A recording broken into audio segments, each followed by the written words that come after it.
Hey there Internet, Luke here. This is episode 4 of my Halo Reach tips and tricks videos. It's a very popular series on my channel. But the reason, a lot of you are saying, why don't you upload more of these? Everyone seems to like them. The reason I don't upload them all the time is because I only upload videos of the Forge stuff that only I know how to do or that I've created. And recently I haven't been forging and I haven't really discovered anything.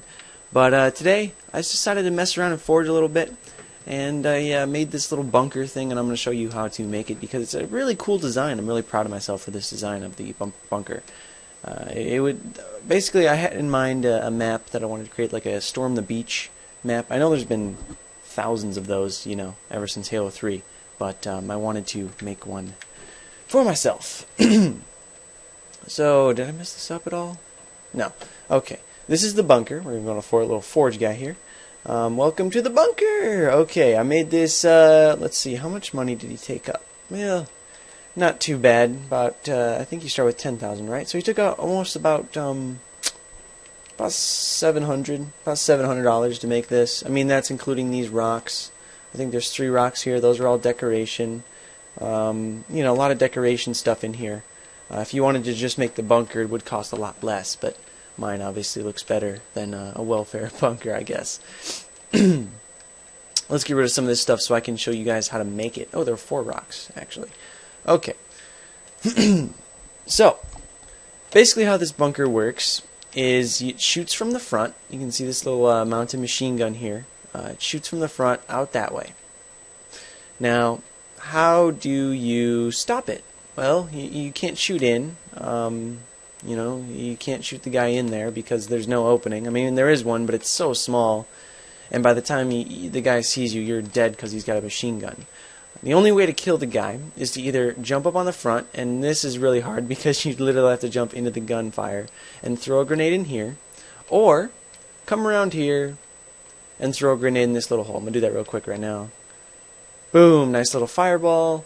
Everything explodes, and the gun gets broke, and it does not respawn, so this pillbox is useless. So let's start a new round, just to show you what would happen at the start of a game. Basically what you would do is you would set your game mode up so that you would spawn here. One guy on the defending team, a guy defending his beach, would spawn in here.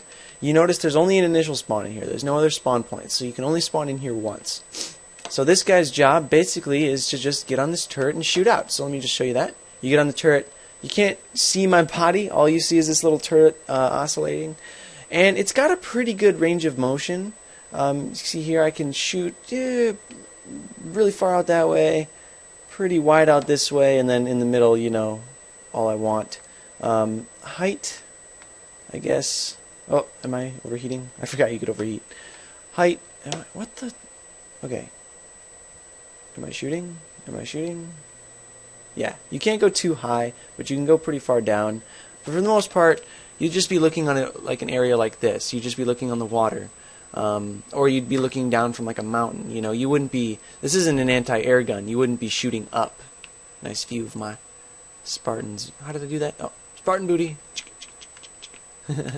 Okay, so that's how that works.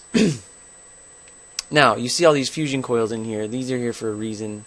Basically what these do is these ensure that when you do throw a grenade in here, it's going to kill. And it creates a nice little fireball effect, and it looks really sweet if I do say so myself. And it's pretty much a 100% kill, because if you think, okay, grenade's coming in here, it's going to bounce around, it's going to hit him, it's going to detonate a fusion coil, which will detonate the other fusion coils. 3 fusion coils and a frag grenade is going to kill somebody. So let's just... Yay! We're dead. Oh no. The Americans, they got us. No! Okay. I love that about this little box here. Now, when making this, there it is. When making this, I'm going to just take this cover off real quick so I can show you more of the mechanical stuff. You want to make sure your turret does not respawn. It's right here, but make sure this is set to never respawn. So when it blows up, it will never respawn, and this pillbox becomes useless. You don't want to have a turret sticking out of it. These little fusion coils, you can leave them or not leave them. I leave them because if you think about it, it gives a nice, if someone were to throw a grenade in here for some reason, just because they were mad, it would give the effect that it was a bigger explosion than a grenade normally is, and it looks kind of cool. So I would keep those just for the added effect. I mean, there's no reason that you wouldn't want to set them to never respawn. If they're behind a wall, they can't kill anybody, so it would just be an aesthetic purpose. I kind of like that about this map. Also, you saw I had rocks there because I did kind of get lazy. You could get a platform that cut off here, but I was kind of just lazy and didn't want to do that, so I covered it up with rocks. But you could do whatever you wanted for this. And for the front too. For the front, I just got this like little slanted design, so it kind of looks like it's going into the sand or the water, and it's kind of ingrained, and it's like this. Whatever you want to do for design purposes, apart from what you would actually need, you can do. So we're gonna start taking this thing apart to show you what you actually need. So from the how are we gonna do this? Let's delete these fusion coils first off. Get those out of here, get the spawn out of here, and that'll never respond. Okay, so what the important part of this entire build is this front part right here. Because what this front part does is it keeps you safe from bullets. Okay, so we're going to delete everything around it so you can basically just see what this thing's made of. Okay, so these two. This is pretty much all it is. Take two of these. You could have any kind of block. These are block, I think they're 2x1. Yeah. I call them like the mirror block because they kind of look like mirrors. Looking back, I probably wouldn't use these for this build because they look almost futuristic. They don't really look like they should be on a bunker. I should have used this, a 3x1. However, 3x1s are kind of big, so this would be a pretty big bunker. I don't know if the 3x1 would look right. The 2x1 looks perfect. I guess if you wanted, you could take one of these, a 1x1 flat, because they don't look quite as futuristic. But it's all up to you. You're the artist here, the forgist. You do what you want to do. That's actually starting around. So basically how this thing works, or how you can get it to so you can't take damage from the front, is turrets and vehicles and stuff have, this property that you can get in from pretty much anywhere and just shoot. So I can shoot this thing wherever the hell I want, and I can merge through a wall. I can merge my player through a wall. So basically all you see is the end of a gun, and someone coming up just sees this pillbox or bunker or whatever you want to call it. So how to make these. Get these 2x1s.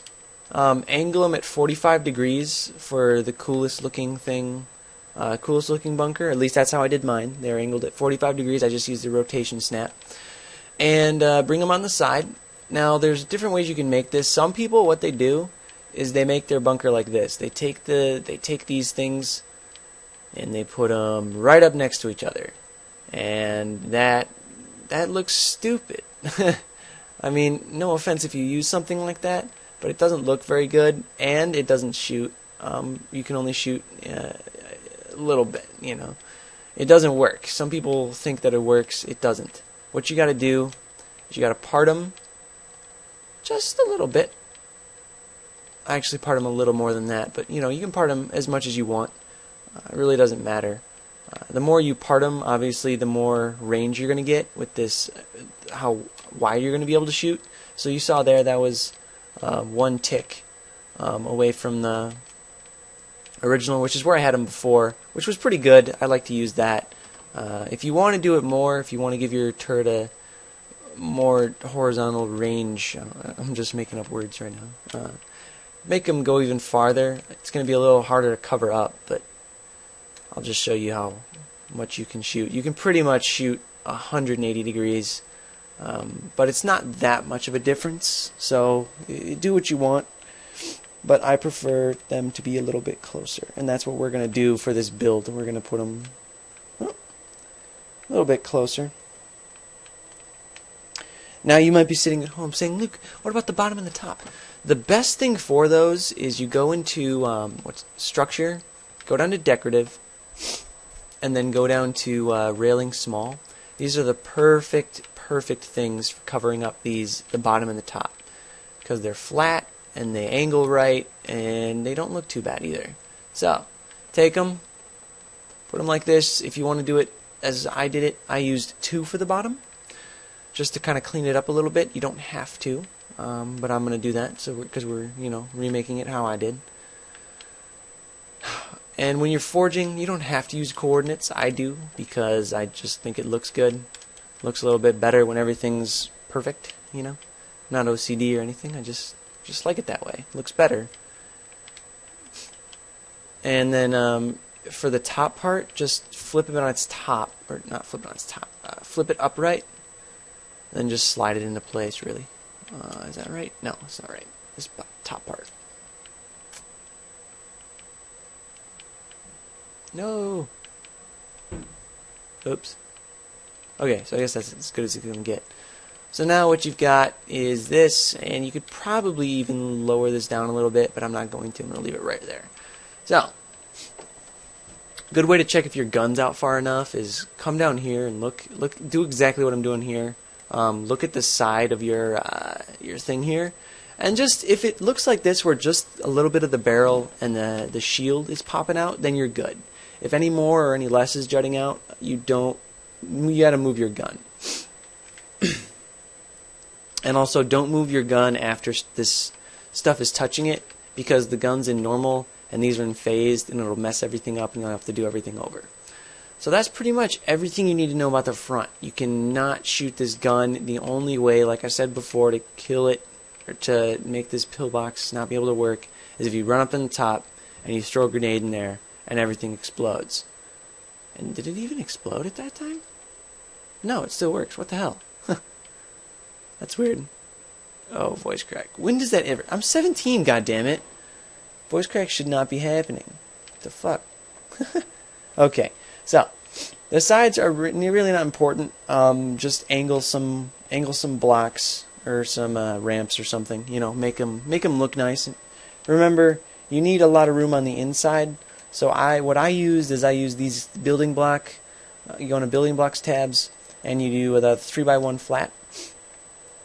I used exactly these, because they're flat and they give you a lot of room inside, which is what you need. You need room for not only fusion coils, but a whole person to be in here. And as you can see, it's not the biggest room to have only a few things in, but you can make it work with these. And then for the last part is this little the contraption where you can throw grenades in the back. Take a cover cancellation. I don't even know how to say that. It's like just crenellation. Come into structure, go to decorative, and go down to cover crenellation. I don't know. That's what this top part is. Flip it upside down and put it like this, even with the roof, if you have a roof. I mean, I deleted mine. And then take one of these, which is called just a cover. It's right above cover crenellation. And take it, slide it up there, and make a nice little hole. Put it wherever you want. I'm going to put it like here. Be aware though, if it's too high up, grenades won't be able to go through. So like right here, this is too high up. Grenades don't go through this. They bounce. Well, I mean they do, but that must be one more I'm talking about. Grenades do go through, but if someone's in a hurry, they got to kind of line up the shot. They can't like take it from far away. So if you want to be a little nice, you don't want to be such a Nazi, take it down a little bit so grenades can go through a little bit easier. It's much easier to throw grenades through that hole than probably about 50% smaller hole. And that's pretty much the build. I mean, I took away the roof and these thingamabobs, the sides, but that's pretty much it. Do whatever you want aesthetically to make it look how you want. You could even do this at like the top of a tower. You could make a tower and then put this exact build on a tower, so it's more like a guard tower. You could take 4 of these and put them side by side, or not side by side, but in different positions in like a plus, so you get all around coverage. It's a great build for any kind of like storm the beach map. So say you had a boat out here. Let's make a boat. One of these. This is our boat. The SS Forge. Say you spawned out here. These are the pillboxes. Basically how the game would go is you'd have to get from here. You'd have to get from here all the way to here. chuck a grenade through here to stop the pillboxes. Be great for an invasion map. I'm just thinking of all these possibilities that you could have for these little bunkers here. Really fun. Thanks for watching, guys. This is all I'm gonna do. Anything else you want to ask or see, tell me down in the comments. I'm normally pretty good about answering comments. I like to answer the fans if they have any questions. Anyway, guys, thanks for watching. This has been Luke. Comment, rate, subscribe. Give me also suggestions for episode 5.